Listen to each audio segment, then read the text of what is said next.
Hey, so there's an island off the coast of Hiroshima where a giant red gate just stands in the ocean. Deer roam the streets stealing food from tourists, and the whole place has been considered too sacred to step on for most of recorded history. 3 days is enough to see all of it: the shrine, the mountain, the food lane, even the ferry over to Hiroshima itself, without guessing what order anything should go in. I mapped out the full 3 days in a template you can grab. The link's in the description if you want it. Miyajima sits in the Seto Inland Sea, so the climate stays mild most of the year. Spring brings cherry blossoms, autumn sets the maples on fire, and winter gives you the shrines nearly to yourself. Day 1 is the waterfront, that red gate in the shallows, the shrine corridors floating above the tide, and the pedestrian street where grilled oysters and sacred deer compete for your attention. The Otorii Gate is the shot you've seen 100 times, a 16-meter vermilion torii standing in Hiroshima Bay, one of Japan's 3 most celebrated views, a list that dates back to 1643. The thing weighs about 60 tons and has no foundation. It stands on nothing, held in place by its own weight and whatever stubborn physics keeps old Japanese structures upright. The experience flips completely depending on the tide. Low tide, you walk out through the mud right up to the barnacle-crusted pillars. High tide, the gate looks like it's hovering, reflected in still water. Get here before 10, because the day trip ferries arrive and the mud turns into a group photo shoot. And check a tide chart beforehand. You want to know which version of the gate you're walking into. A few steps from the gate is Itsukushima Shrine, a whole complex of corridors and pavilions built on stilts over the tide. UNESCO listed. Layout essentially unchanged since the 12th century. The island was considered so sacred that commoners weren't allowed to touch it until the Meiji era. They had to stay on boats and bow from the water. The shrine was the compromise, built over the sea so nobody stepped on holy ground. At high tide, the floorboards creak under your feet, and you can see seawater through the gaps between the planks. The acoustics shift as the water rises. Footsteps echo differently depending on what's underneath. Grab the combined ticket at the entrance that covers the corridors and the treasure hall. Come early before the tour groups fill the covered walkways, because the building sounds completely different when it's just you and the wood. Omotesandō is the island's main drag, one pedestrian lane packed with family-run shops, grilling oysters, pressing maple leaf-shaped cakes, and serving conger eel rice. This is where Miyajima eats. The deer here are sacred, free-roaming, and absolutely shameless. They will eat maps, tickets, and plastic bags with genuine enthusiasm. Every tourist ends up in the same standoff, holding a grilled oyster in one hand while fending off a deer with the other. Hiroshima is one of Japan's major oyster farming regions, so the grilled version on this street is about as local and fresh as it gets. The smoke drifts between shop fronts and hits different after a morning of cold sea wind. Bring cash. A lot of the family stalls don't take cards.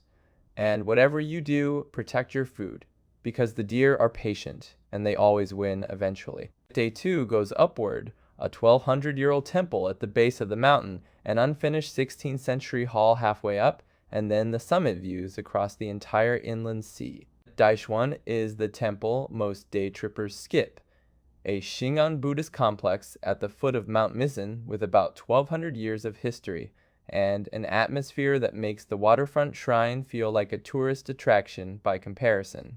The entrance has a row of spinning prayer wheels you turn as you walk past, a physical, tactile thing you participate in just by moving through. Beyond that, the grounds keep going uphill, cooler under the cedar canopy, than down by the shore. This is the administrative head of every temple on the island, and the guardian of Mount Misen itself. The founder supposedly lit a fire on the summit that's been burning for over 1,000 years. Come early because the tour groups are still down at the Otorii Gate photographing each other. You'll hear incense rattling in the halls and low chanting instead of crowd noise. Senjokaku is a massive wooden hall perched on the hillside above the shrine, the pavilion of 1,000 mats, commissioned by Toyotomi Hideyoshi in 1587 to recite sutras. Then he died, and nobody ever finished it. Over 400 years later, it still has no ceiling, just open rafters stretching up to the roof, wind passing through the gaps, bare wood everywhere. They eventually gave up and declared it a shrine to a spirit. The scale catches you off guard. You don't expect this much raw, empty interior space on a small island. Edo period kabuki actors carved graffiti into the pillars, and it's still visible if you look closely. It takes maybe 30 or 40 minutes, because the hall is the whole stop. The hilltop position overlooking the bay is worth a short climb, even if you just stand outside. Mount Misen is the island's highest point at 535 meters, and from the summit you can see why people thought this place was divine. The entire Seto Inland Sea scattered with islands in every direction. Near the top, a fire that Kobo Daishi supposedly lit in the 9th century is still burning. The primeval forest covering the mountain has never been logged. It's part of the UNESCO designation and essentially unchanged for millennia.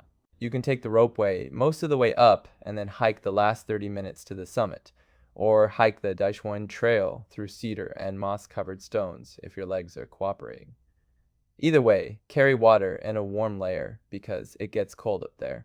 Afternoon light across the inland sea is the payoff for doing the temples in the morning, and if you're hiking the Daishoin trail down, you'll hit stretches where it's just you and the forest, even on a busy day. Day 3 is a quiet morning walk through maple trees before a ferry and a short train ride bring you face to face with the heaviest stop on the itinerary. Momijidani Park sits at the base of the mountain. The name literally means Maple Valley. And if you time it for mid to late November, the canopy turns the whole lane into something close to a stained glass window. The maple trees have been maintained here for centuries, originally planted to beautify the approach to the shrine and the mountain temples. A stream runs through it, stone bridges cross it, and deer graze along the paths in early morning before anyone else shows up. Outside of autumn, it's a quieter, more austere walk. Bare branches in winter, stone paths visible without the canopy hiding them. Not the postcard version, but honest. Come early for the stillness and the deer, because this is a gentle farewell to the island before the afternoon shifts the whole tone of the trip. Hiroshima's Peace Memorial Park is 45 minutes from Miyajima by ferry and train, and it is a completely different weight than everything else on this trip. The atomic bomb dome is the only structure left standing, near where the bomb detonated 600 meters overhead on August 6, 1945. It was preserved in its ruined state on purpose, a decision that took decades of debate, because some survivors found it too painful to look at. The park itself is landscaped and calm, designed by Kenzo Tange in the 1950s. The contrast between the quiet grounds and what happened here is deliberate. The museum inside is where the weight really lands. The museum uses timed entry and can sell out during busy stretches, so book online if you can. Give yourself the full afternoon because the exhibits are graphic and unflinching and not something to rush. 3 days gets you the floating gate, a sacred mountain, oysters worth fighting deer over, and the train ride to Hiroshima that reminds you why any of these places matter.